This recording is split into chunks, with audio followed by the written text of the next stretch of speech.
L'actualité de ce dimanche, c'est aussi ce nouveau refus d'obtempérer en Seine-et-Marne. Vendredi soir, sur la commune de Chelles, 2 jeunes à scooter ont percuté une voiture lors d'une course-poursuite avec des policiers.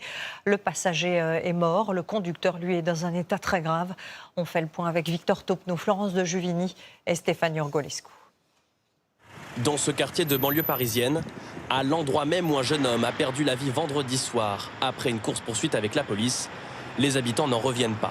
On habite à côté, qu'on se dit que ça peut très bien se passer juste à côté de chez nous. Honnêtement, ça me met beaucoup de frissons de savoir ça, parce que ça peut très bien être un jeune de notre famille, de notre entourage. J'ai entendu pas mal de véhicules de secours avec les gyrophares, tout ça. Je me suis dit, il y a quelque chose qui s'est passé.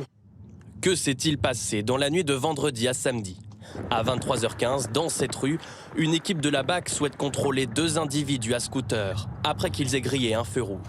Le conducteur refuse d'obtempérer, il fuit et emprunte cette route. S'engage alors une course-poursuite.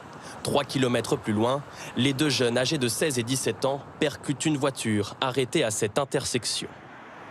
Le passager est décédé. Le pronostic vital du conducteur est engagé. 2 enquêtes sont en cours.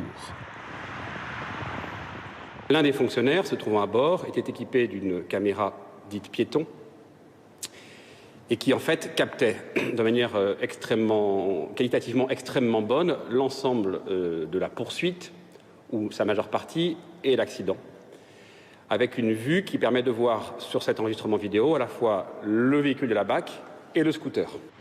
Les enquêteurs vont devoir s'assurer que la procédure en cas de refus d'obtempérer a été respectée. Nous, notre travail, tout simplement, c'est lorsqu'on constate ces faits, c'est de prendre en charge, de garder des distances, de donner la progression du véhicule. Et à aucun moment, on doit percuter le véhicule. À première vue, il n'y a pas eu de contact avec les mises en cause présumées. Les images de vidéosurveillance ainsi que les ondes radio des policiers devraient permettre de faire la lumière sur ce drame.